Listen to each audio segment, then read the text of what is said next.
No, cool.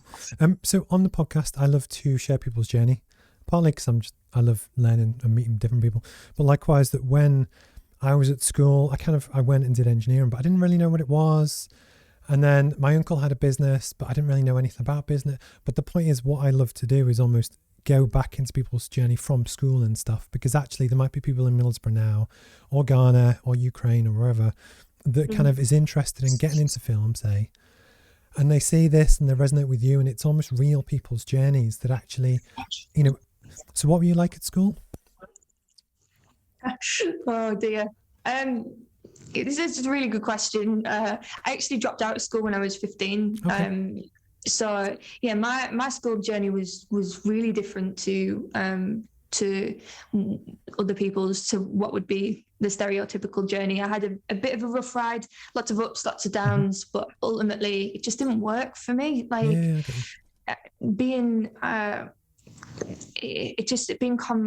being confined, and it was all driven around tests and exams, and being told what to do, which I've never really enjoyed, and it didn't work. I tried it again actually, because I was always a little bit weird as well. I was always alternative and opinionated and all of those things. But so I actually dropped out at 15, but I was quite good at school, which is the weird bit. So I still sat my exams, even though I wasn't attending anymore.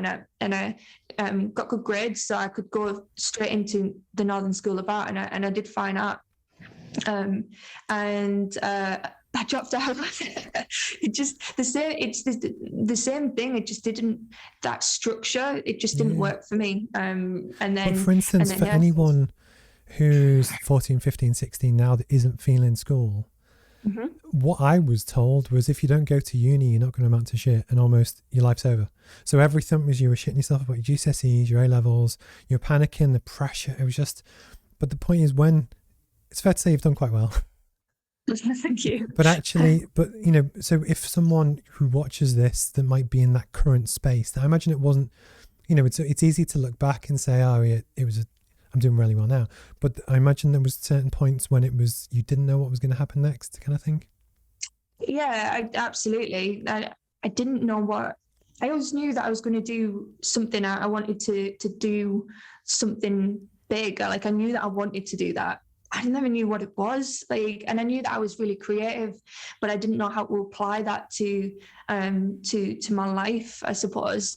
And so I guess there's so many routes to your end life, and it's just about finding the one that gets you where you want to be, in a way that you enjoy, I think. And there's so many different ways to enjoy life.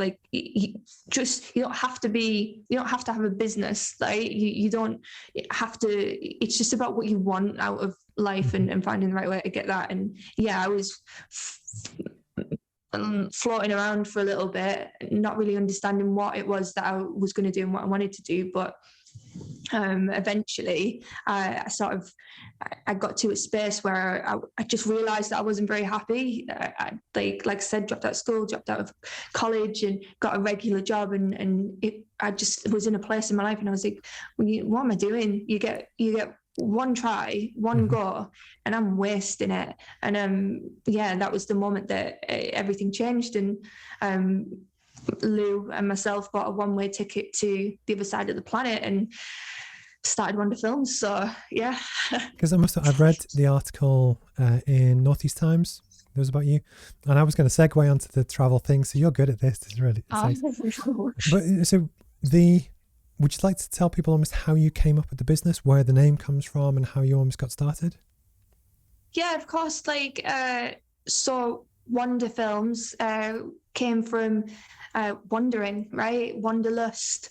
Lou and I bought that one-way ticket. We sold everything we owned. We worked, about 3-4 jobs each to save up to to go and figure our lives out. So we did that, and it was while we were in Australia that we worked on some TV stuff in Sydney, and that was like Lou had studied television and film, and I'd always been in the creative. I did photography, I did some filmmaking as well, and I was always like I was into painting and fine art and stuff like that. So it just worked. I was assistant director, and Lou worked on sound, and it was an amazing experience. And that was the moment we're like, right, buy a cheap ass camera and a cheap ass laptop, and let's just go and do this. So we did. We started traveling around all through Australia and Southeast Asia, and approaching businesses to create like really good content for them.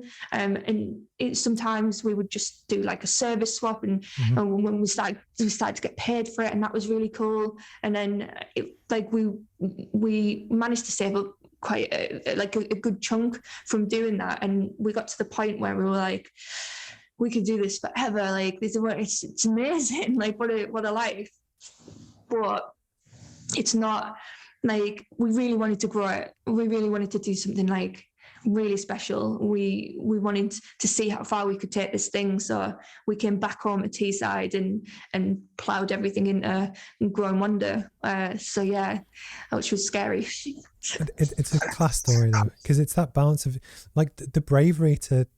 I've traveled a lot, but it was always been on like fixed trips. The whole idea of just like a one-way ticket.